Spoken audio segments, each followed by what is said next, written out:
everybody, it's Denise with Bit Bougie. I'm going to do a quick demonstration on the Cobra Class 26, how I do my piping, which another term is called welt.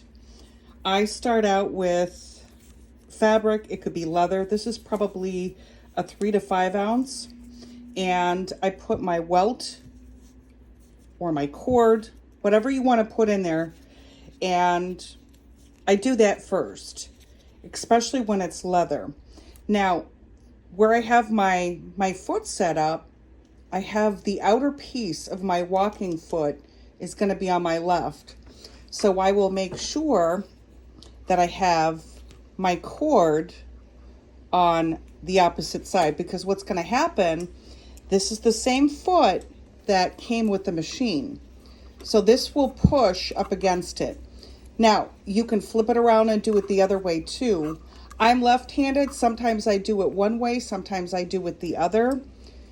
It really just depends. Now, if I'm going to sew this into another piece of leather, I may back off on it just a hair. This is just how I do it.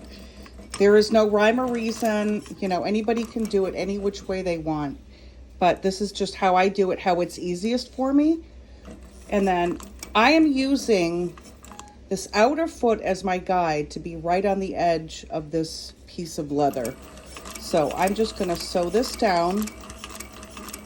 This is not anything. This is not going to be a bag or a wallet or what have you. I am just doing a quick demonstration how I do this. Okay? Now I can feel, you can see the little puffiness here. I know it's in there, so. Okay, so let's say we have that done. I'm going to take that out. And when I release my thread, I rock my handle back and forth. I don't yank the thread. I'm going to cut the thread and I'm going to show you. Now see, it's in there snug, but it could be tighter. Now, so let's say we're going to go ahead and add the bag or the shirt or whatever else you're going to add to this, okay? Now, I have another piece of leather that I just cut up. This is probably a 2 to 3 ounce. This is pretty thin. And now, see, normally I would change this the other way because I'm left-handed, but let's pretend I'm right-handed. So you can sew this on first. I'm going to show you what it looks like if you sewed this on first, okay? So let's just do that. Let me slip this in. This is a little backwards for me because, like I said, I'm left-handed. So the whole world sometimes is backwards. But that's okay. So make sure you hang on to your threads. This one's got a lot of torque. Last thing we want to do is spend our time. There we go. Now, I would just sew this on.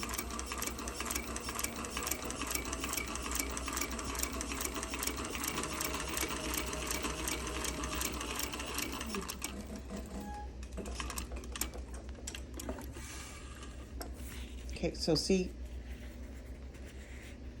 now you can still see the stitching. But that's okay because we're going to add the other piece to it, because this would probably go into a bag. So now I have this and I'm going to add the other piece on top. Now, a lot of times when I make a bag like this, I do it probably in one sitting. So I would do the piping. A lot of times I roll the piping with my finger. I place it where I want it. I look underneath. I roll the whole thing together. Or I do it 2 times. I do the piping first and then I sandwich it in between the material. So I have this nice and snug. So now you won't be able to see the stitching that we had from making the piping. So I can feel this. I know it's tight. I'm just watching. My guide right here is the edge of the cylinder machine, the Cobra Class 26. And I can feel where this foot is going.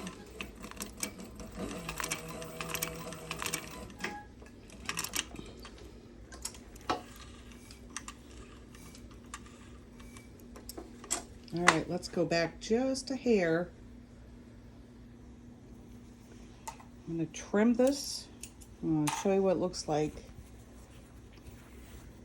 So see? It's snug.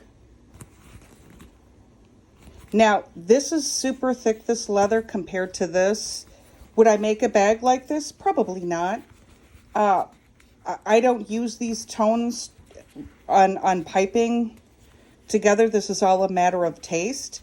But this goes to show you how nice and easy and how quick piping is, and it adds so much to a bag or to a shirt, to a wallet, anything. But see, you cannot see the stitching.